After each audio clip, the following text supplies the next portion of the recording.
இப்போ நம்ம மெட்டாலிக் நேச்சரை பற்றி பார்க்கலாம். இந்த பி பிளாக் எலிமெண்ட்ஸுக்கு மெட்டாலிக் நேச்சர் இருக்கா அப்படின்னா எஸ் இருக்குது. நான் மெட்டாலிக் நேச்சர் இருக்கானா அதுக்கும் இருக்குது. மெட்டலாய்டாக அது இருக்குமானா அதுவும் இருக்கும். ஸோ எப்படி இந்த மெட்டாலிக் நேச்சர் அந்த என்டையர் பிளாக்ல இருக்குங்கிறத நம்ம பார்க்கலாம். If you see metallic nature அப்படின்னா என்ன, ஒரு ஆட்டம் ஒரு மெட்டலாக ஆக்ட் பண்ணுற அந்த டெண்டன்சி ஆர் அந்த நேச்சர் இல்லையா. இப்போ ஒரு ஆட்டம் வந்து எப்போ மெட்டலாக ஆக்ட் பண்ண முடியும், அந்த ஆட்டம் எலக்ட்ரானை டொனேட் பண்ணுறதுக்கு அது ரெடியாக இருக்குது அப்படின்னா that atom is having metallic நேச்சர்னு அர்த்தம். ஏன்னா you know very well metals are electron donors, right. So இந்த பி பிளாக்ல இருக்க எலிமெண்ட்ஸும் எலக்ட்ரான்ஸை டொனேட் பண்ணி ஒரு எலக்ட்ரோ பாசிட்டிவ் ஆர் கேட்டயானாக அது இருக்கிற டெண்டன்சி அதுக்கு இருக்குது. ஸோ அதை தான் நம்ம மெட்டாலிக் நேச்சர் அப்படின்னு சொல்லி சொல்கிறோம். இந்த கேரக்டர் மெட்டாலிக் நேச்சர் எதை டிபெண்ட் பண்ணியிருக்குன்னா அயனைசேஷன் எனர்ஜியை டிபெண்ட் பண்ணியிருக்கு. அயனைசேஷன் எனர்ஜி அப்படின்னா என்ன, ionisation energy is the minimum energy required to remove a loosely bound electron from a neutral gaseous atom. இதுதான் அதோட டெஃபினிஷன். ஒரு நியூட்ரலான ஒரு கேஷியஸ் ஆட்டம்ல இருந்து லூஸ்லி பவுண்ட் எலக்ட்ரானை அதோட வேலன்ஸ் ஷெல்லேருந்து ரிமூவ் பண்ணுறக்கு எவ்வளோ மினிமம் எனர்ஜி தேவையோ அந்த எனர்ஜியை தான் நம்ம ionisation energy or ionisation potential அப்படின்னு சொல்லுவோம். ஓகே, ஸோ இந்த மெட்டாலிக் நேச்சர் எதை பேஸ் பண்ணி இருக்குன்னா இந்த அயனைசேஷன் எனர்ஜியை பேஸ் பண்ணி இருக்கு. எந்த எலிமெண்ட்டுக்கெல்லாம் லெஸ்ஸர் அயனைசேஷன் எனர்ஜி போதுமோ எலக்ட்ரானை வெளியில் எடுக்க அந்த எலிமெண்ட் எல்லாமே மெட்டாலிக் நேச்சர் இருக்கும்னு அர்த்தம். எந்த எலிமெண்ட்டுக்கெல்லாம் நீ நிறையா எனர்ஜி கொடுத்து தான் எலக்ட்ரானை வெளியில் எடுக்கணுமோ அந்த மாதிரி எலிமெண்ட்டுக்கெல்லாம் மெட்டாலிக் நேச்சர் இருக்காதுன்னு அர்த்தம். It will have more of a non metallic nature. இப்போது பி பிளாக் எலிமெண்ட்ஸில் நீங்கள் ஒரு குரூப்பையும் பார்த்தீங்கன்னா குரூப் வைஸ் நீங்கள் கீழே போகும்போது when you go from top to bottom, that is group wise, you see that the atomic radii increases இல்லையா. ஆட்டமோட radius என்ன ஆகும், மேலேருந்து கீழே போக போக இன்க்ரீஸ் ஆகிட்டே வரும். ஏன் இன்க்ரீஸ் ஆகும்னா ஒரு நியூ ஷெல் ஆட் ஆகிட்டே வரும் இல்லையா. So principal quantum number increases when you go from top to bottom. So naturally the atomic ரேடியை இன்க்ரீசஸ்.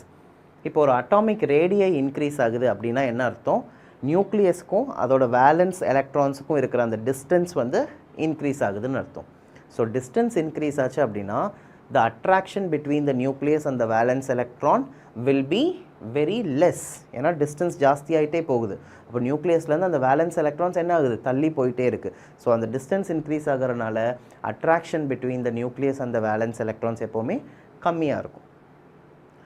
அப்போது அந்த வேலன்ஸ் எலக்ட்ரானுக்கும் நியூக்ளியஸ்க்கும் இருக்கிற அந்த அட்ராக்ஷன் கம்மியாக இருக்கும் போது நம்ம என்ன பண்ணிக்கலாம், ஈஸியாக எலக்ட்ரானை வேலன்ஸ் ஷெல்லிருந்து ரிமூவ் பண்ணிடலாம். கொஞ்சோண்டு எனர்ஜி கொடுத்தா போதும் வேலன்ஸ் ஷெல்லிருந்து எலக்ட்ரானை நம்ம ஈஸியாக ரிமூவ் பண்ணிக்க முடியும் இல்லையா.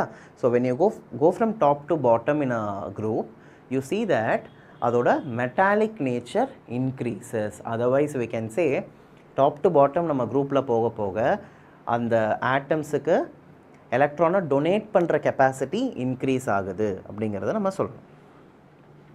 இப்போ பி பிளாக் எலிமெண்ட்லேயே லோவர் லெஃப்ட் ஹேண்ட் சைடில் பார்த்தீங்கன்னா இருக்கிறது ஃபுல்லாமே மெட்டல்ஸ். அப்பர் ரைட் கார்னரில் பார்த்தீங்கன்னா இருக்கிறதெல்லாம் நான் metals. Jal show you. see here. இதுதான் நம்மளோட பி பிளாக் குரூப் 13, 14, 15, 16, 17, 18 இருக்குது. இங்கே பார்த்தீங்கன்னா இந்த லோவர் பார்ட், அதாவது அலுமினியம், கேலியம், இண்டியம், தாலியம், இது இந்த ப்ளூவில் இருக்கிற பார்ட், இது ஃபுல்லாகவே என்னது, இது ஃபுல்லாக மெட்டல்ஸ். ரைட் எக்ஸ்ட்ரீமில் இருக்கிற இந்த பர்பிள் கலர் இது எல்லாமே non metals.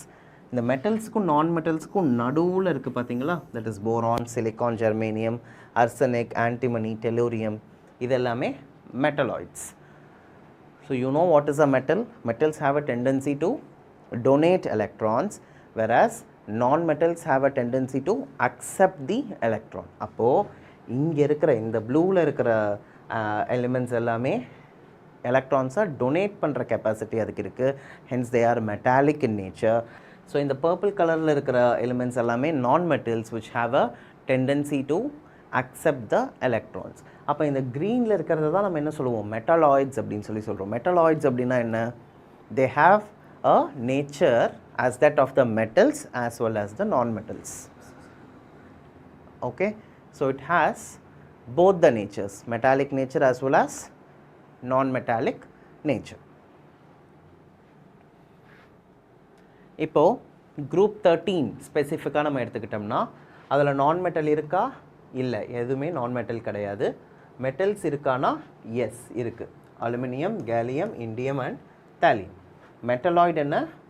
boron is a metalloid there. radioactive எது இருக்கு? நியோனியம் இருக்கு. radioactive na என்ன? it can emit radiations. There are certain elements which can emit radiations. They are all said to be radioactive. group 14 ல பாத்தீங்கன்னா non metal இருக்கானா? yes, carbon is a non metal. metal இருக்கா? tin and lead are metals. metalloids வந்து silicon and germanium. radioactive ferrovium இருக்கு. group 15 ல பாத்தீங்கன்னா அதோட நான் மெட்டல்ஸ் என்ன இருக்கு? Nitrogen and phosphorus. Metal is bismuth. Metalloid வந்து arsenic and antimony. And radio ஆக்டிவா மாஸ்கோவியம் இருக்கு. group 16 ல ஆக்சிஜன், சல்ஃபர், செலீனியம் 3 இருக்கு. அது நான் மெட்டல்ஸ். தென் மெட்டல்ஸ் பார்த்தீங்கன்னா பொலோனியம் மட்டும் இருக்குது. மெட்டலாய்டு டெலூரியம் இருக்குது. ரேடியோ ஆக்டிவ் எலிமெண்ட்டாக லிவர்மோரியம் இருக்குது. group 17 ல இது எல்லாமே non metals. Fluorine, chlorine, bromine, iodine and astatine. Radio ஆக்டிவாக டெனசின் மட்டும் இருக்குது. group 18 ல பார்த்தீங்கன்னா நோபல் கேஸஸ் எல்லாமே நான் மெட்டல்ஸ் தான் இருக்குது. இப்போது அயனைசேஷன் என்தால்பியை பற்றி டீட்டெயில்டாக பார்க்கலாம். அயனைசேஷன் என்தால்பினா நம்ம என்னென்னு டிஃபைன் பண்ணியிருக்கோம்? That is the minimum energy required to remove the most loosely bound electron from the valence shell of a neutral gaseous atom. ரைட்டா? ஸோ அதுதான் ionisation enthalpy or ionisation energy. இப்போது p பிளாக்ல அந்த ionisation energy எப்படி இருக்குது? Group wise பார்க்கும்போது when you go down the group, ionization enthalpy or ionization energy decreases because of the reason that the atomic radius increases. அதுதான் நம்ம இப்போ பார்த்தோம். பட் இது எல்லா குரூப்லேயுமே இப்படி தான் இருக்கா? Ionisation energy when you go down the group decrease ஆகிட்டே தான் இருக்கா அப்படின்னா அப்படி சொல்ல முடியாது. ஏன்னா there are some deviations also. நடுவில் சில டீவியேஷன்ஸ் இருக்குது. இப்போ ஃபார் எக்ஸாம்பிள் நம்ம குரூப் 13 அதாவது போரான் ஃபேமிலி எடுத்துக்கிட்டோம்னா போரான்லேருந்து அலுமினியம் வரைக்கும் அயனைசேஷன் எனர்ஜி டிக்ரீஸ் ஆகிட்டே இருக்குது. But after aluminium, that is aluminium to thallium பார்த்தீங்கன்னா there is only a marginal difference. ரொம்ப கம்மியான டிஃப்ரென்ஸ் தான் அயனைசேஷன் எனர்ஜிக்கு இருக்குது. இது எதனால் அப்படின்னு நம்ம இன்வெஸ்டிகேட் பண்ணும்போது என்ன ரீசன் கண்டுபிடிச்சிருக்காங்க அப்படின்னா that is imperfect shielding of d and f electrons. இந்த அலுமினியம்லேருந்து தேலியம் வரைக்கும் பார்த்தீங்கன்னா மெட்டல்ஸ் இல்லையா? ஸோ அதுக்கு d and f electrons இருக்குது. d orbital and f orbital இருக்குது. wherein electrons are present in d and f orbital. So இந்த d and f orbital இருக்கிற electrons என்ன பண்ணுதுன்னா சரியாக ஷீல்டு பண்ணாமல் இருக்குது. எதை ஷீல்டு பண்ணாமல் இருக்குது? வேலன்ஸ் எலக்ட்ரான்ஸை நியூக்ளியஸ் கிட்டேருந்து ஷீல்டு பண்ணாமல் இருக்குது. ஷீல்டுனா என்ன? ஒரு ப்ரொடெக்ஷன். இந்த எலக்ட்ரான்ஸ் என்ன பண்ணியிருக்கணும்? நல்லா ப்ரொடெக்ட் பண்ணியிருந்துச்சு அப்படின்னா அந்த வேலன்ஸ் எலக்ட்ரான்ஸை நியூக்ளியஸ் கிட்டேருந்து, அப்போ நியூக்ளியஸ்னால் அதோட நியூக்ளியர் சார்ஜை வேலன்ஸ் எலக்ட்ரான்ஸ் மேலே ஃபுல்லாக செலுத்த முடியாது. அப்போ என்னாகும்?